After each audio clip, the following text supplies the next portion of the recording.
Hello and welcome to the Fans of Wrestling Show, where we do a weekly review of all things wrestling. I'm your host, Paulie Price, and in today's video, we're going to be talking about NXT. We see Rhea Ripley come out and start the show, explaining how much this meant to her, and then she's interrupted by Toni Storm. Gets into a little thing with her, saying that Toni Storm says, listen, I beat you twice.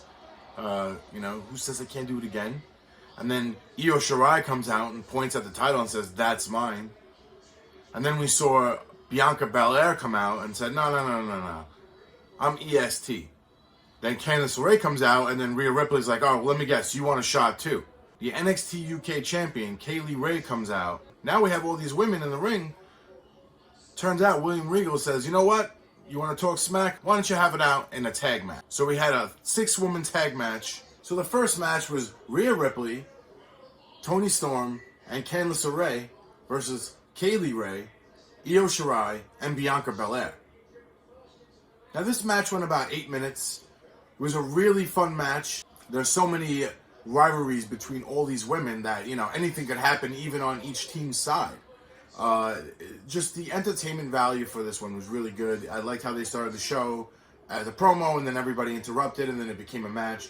It's very WWE-like, but I did like that because, listen, sometimes that I like those spontaneous matches that come about because it just adds more to the rivalries.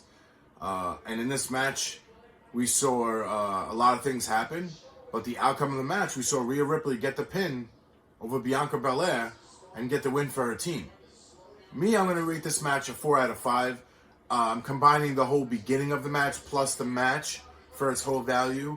I just felt that whole combination worked, and I liked it for the beginning of the show. The second match of the night was the first round of the Dusty Rhodes Tag Team Classic. This match had great psychology.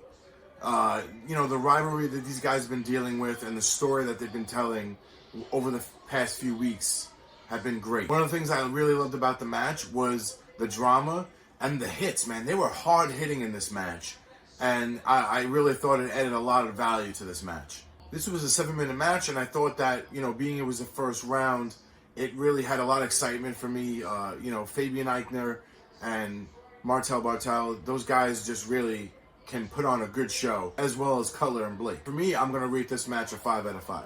Third match, we saw Austin Theory versus Joaquin Wilde. Now, for those of you that don't know Joaquin Wilde, he was also in Impact under the wrestling name DJZ. For me, this was a 3-minute match that had good athleticism. It was a good way to see Austin Theory and what we can see for him in the future.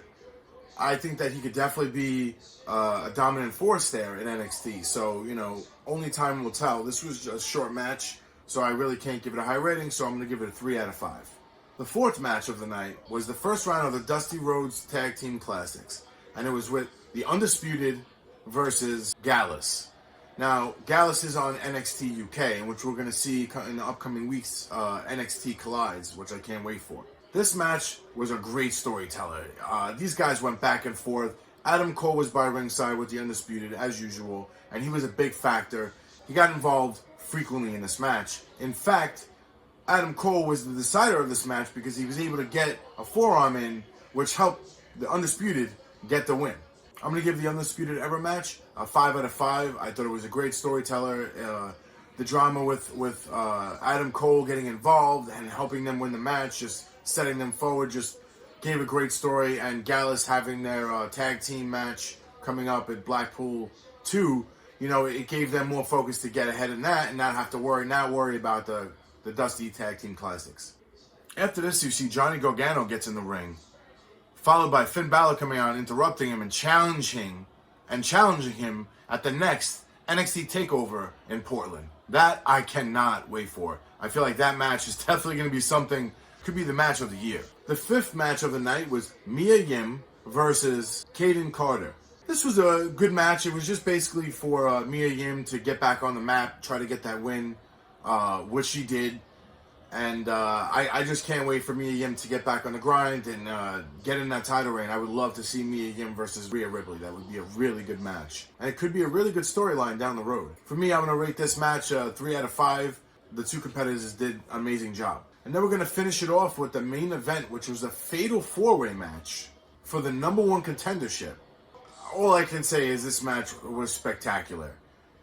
The back and forth of everybody not knowing who's going to win, those fatal four-way matches for me are always exciting because anybody could win the match. And it was for something. It was for the #1 contendership to fight for the North American Championship. And I really thought that this was such a great match to lead up to who's going to be the next #1 contendership. Which, of course, I predicted. I didn't say it on the video, but I predicted myself that it was going to be Keith Lee, and indeed it was. Keith Lee comes out with the win and is now the new #1 contender for the North American Championship. Alright, now we're at the end of the video where I'm going to rate the whole show based on promos and the matches itself. We're going to start off with the ref rating. I'm going to give it a 5. Everybody did a great job. The NXT referees are really good at creating that drama and making sure that they're doing their job and putting everybody over. For the match card rating, I'm going to give it a 5. I thought everything was in line. I thought the way they did it was great. What I like about NXT is they have a little more tag team in there. I know the Dusty Tag Team Classics was there, but I feel like NXT definitely shows their tag team division. For me, I'm going to give the production value a 5. Everything was perfect. What I love about NXT is that it's pro wrestling.